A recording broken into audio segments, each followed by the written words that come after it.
With all the exam results out now, how does Education Minister Julie Edge MHK think Manx students have done? Relations between teachers and the department have been shaky at best over the past few years. Are there any signs of improvement now?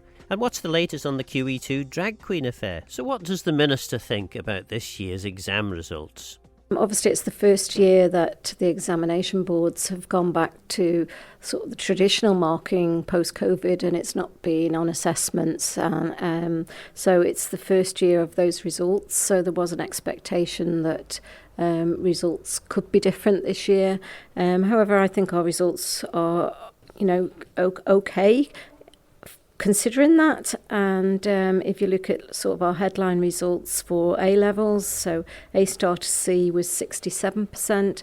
And for GCSEs, the level 2 pass rate, which is IGCSE or GCSE grades A to C, was 72%. So I think, overall they're not a bad set of results, considering that this is the first year of that. And, it's down to the hard work of our students and for them to get these results. And hopefully going forward, we'll see progress for all of them, and whether they're going on into higher education or up to UCM or going back into our schools to do A-levels. I'm hopeful that every student has got what they wanted out of the examinations, and they're going to progress onto their future careers in whichever way they've chosen. In terms then of the results, obviously COVID has impacted on the students' education, GCSEs and A-levels.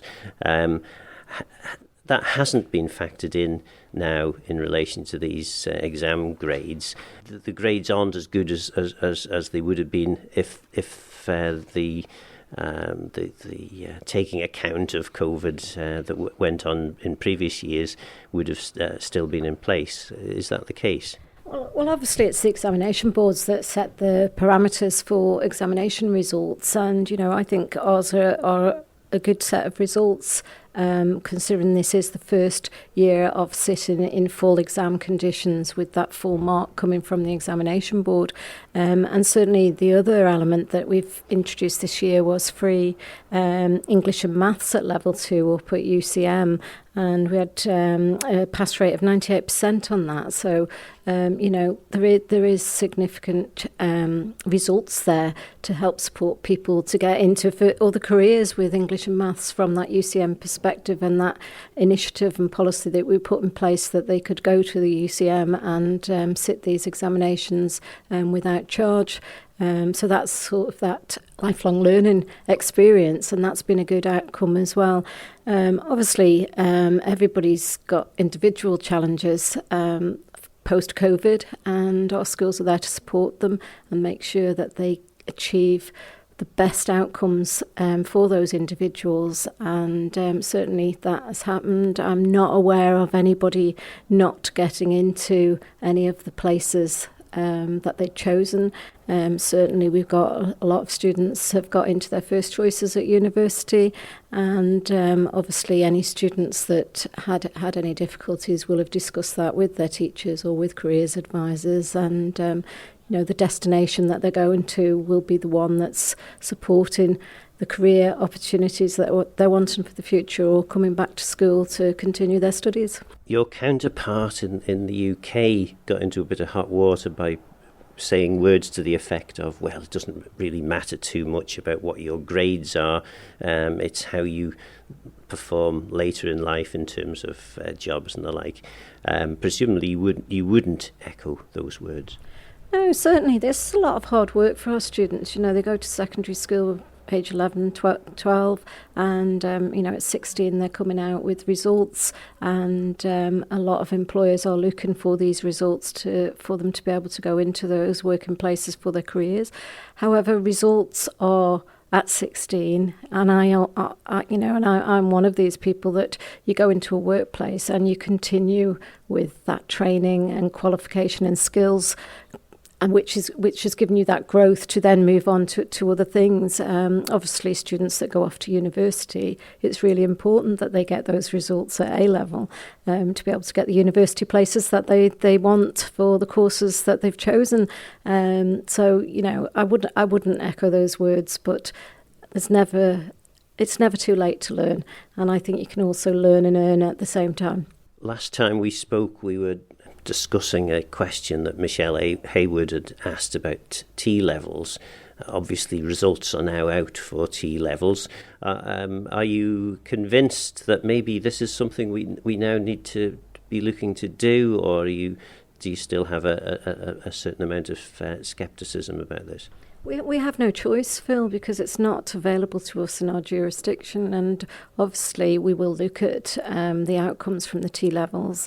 I think the truth of the T-level results in the UK was it wasn't as expected from the data and some of the highlights that I've seen. But it is something that, if that becomes the examination structure for the future, we will have to implement it on the island. But until it's available in our jurisdiction, you know, I'd prefer to see that we're progressing our students and allowing them to get the qualifications and opportunities that they can get an outcome at the end of it, rather than saying, right, we're introducing T-levels when, you know, there's clearly teething issues is probably the right word to use, and we want to do it right for our students on the island.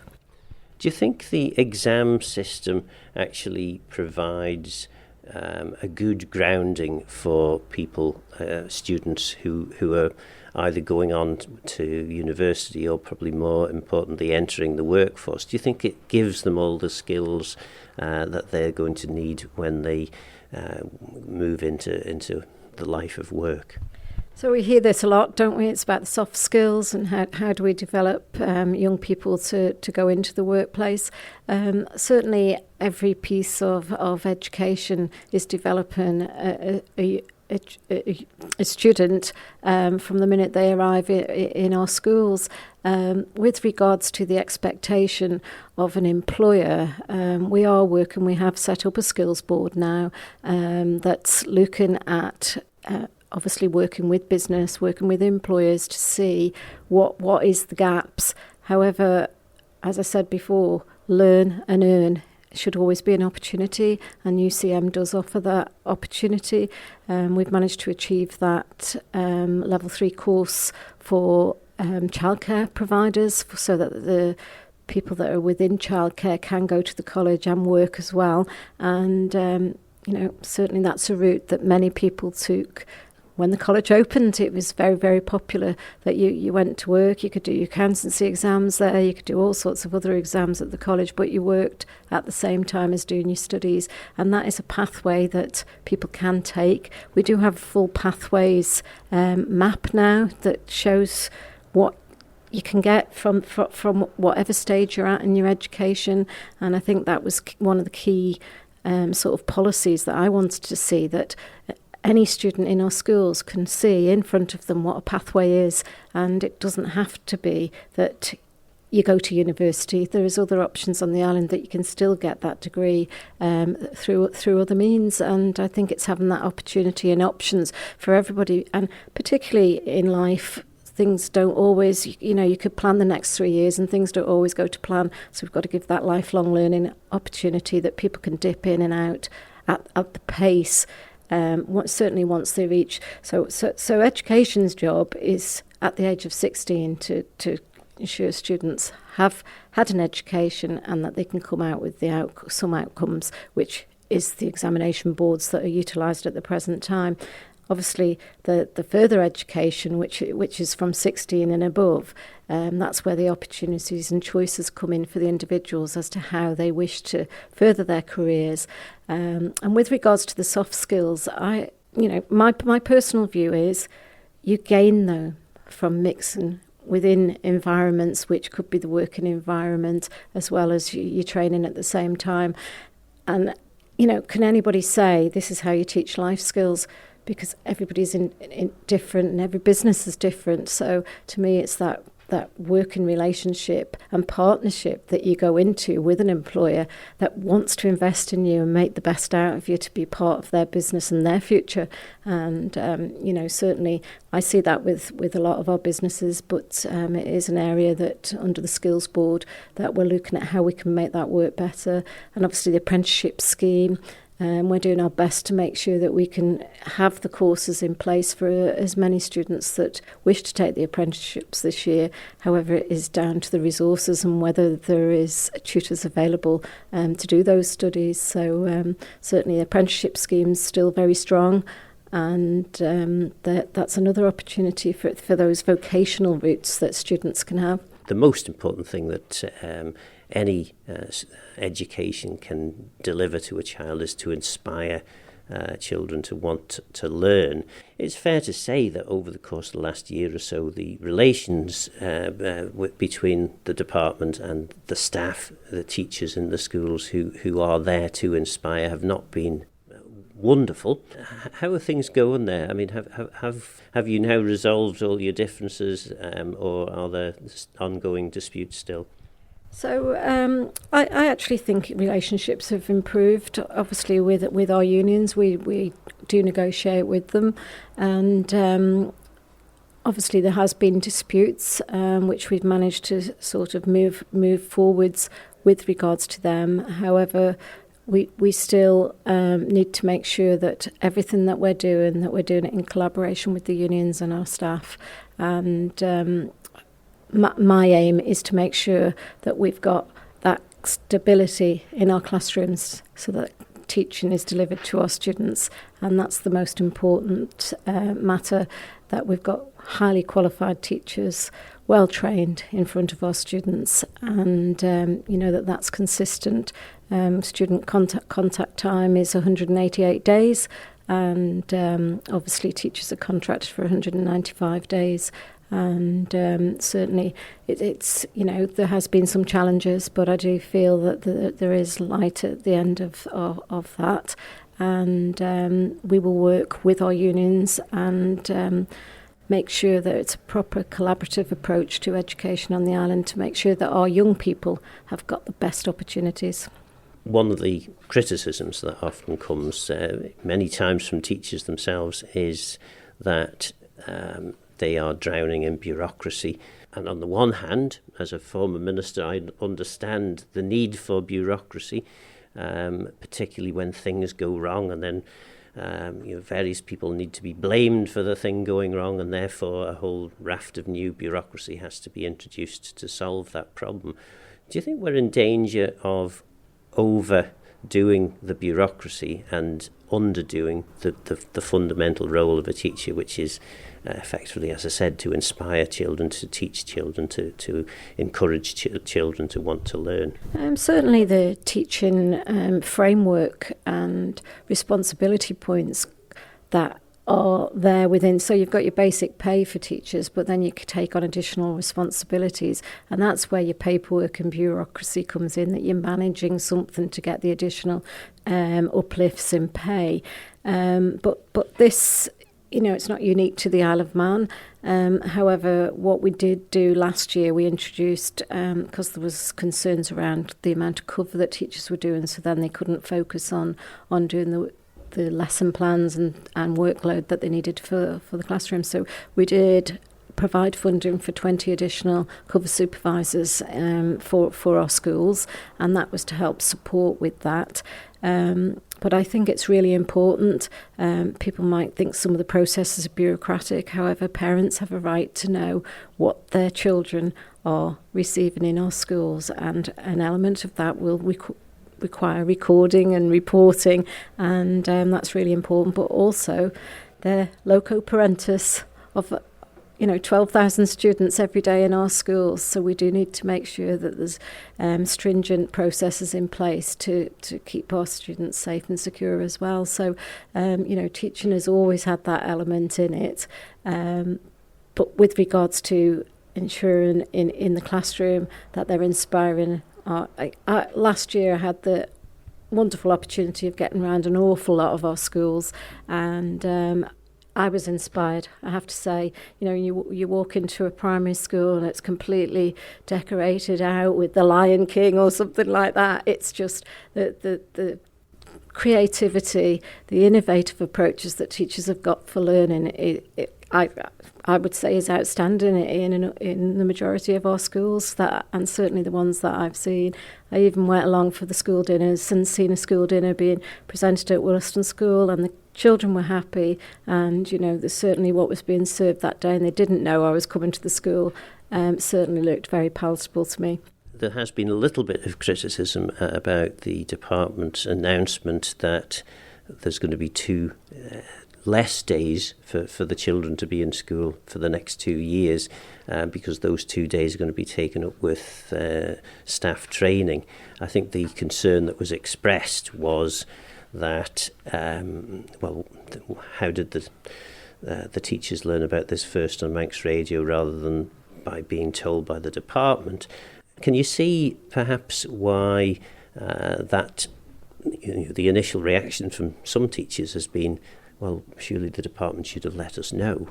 So there's no change actually to a teacher's contract. It's 188 days of teaching time, and then they do 195 days, so that's their training time.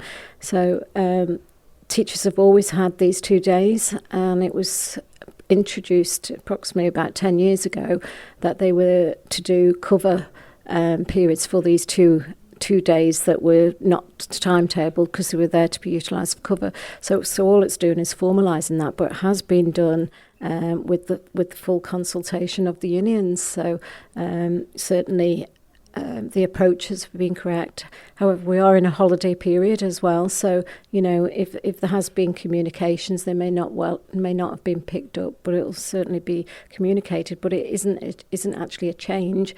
It's supporting our teachers to make sure they can have that CPD time, to make sure that we are allowing them to advance in their subject areas and get some specialist training to go with that. So as I said to you before, those 20 cover supervisors that we've put in last year have enabled us to be able to say, well, these 2 days can now be utilised for training. So there isn't actually any change, and it's obviously schools finishing on a Friday, which I think's probably helpful to a lot of people, and but the main thing is there's actually no change to the contact time with students. Students will still be getting their 188 days of teaching.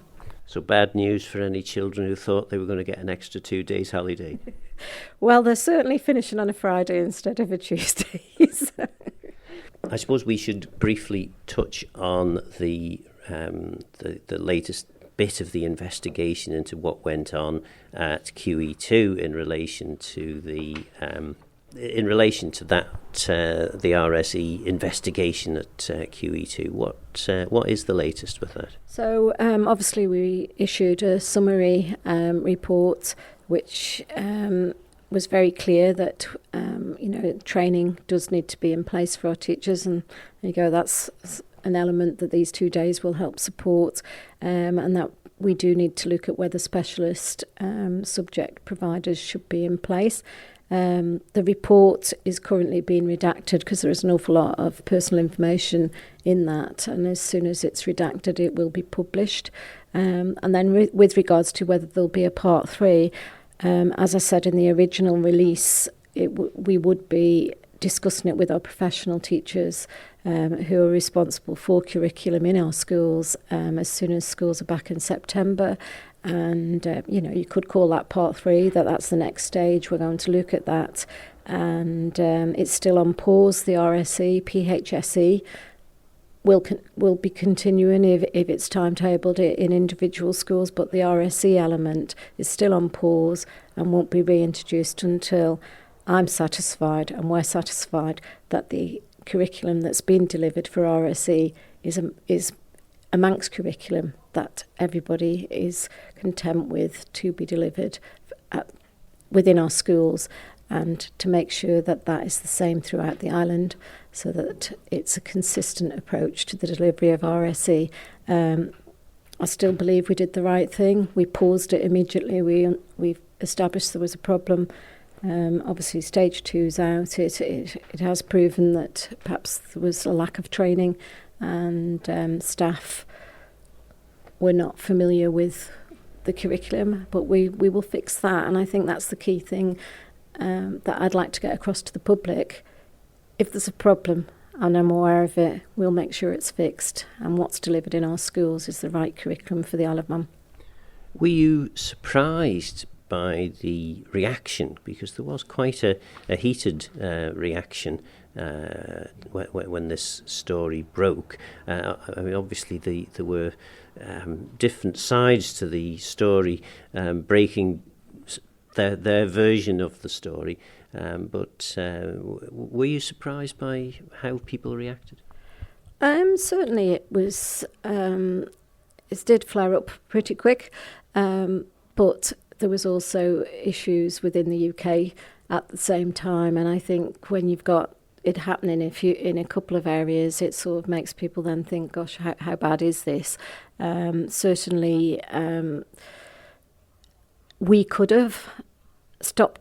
We could have said straight away, quite quickly, with regards to drag queens in our school. However, there was a lot of criticism that watch the department, they'll go and investigate themselves and say there isn't a problem.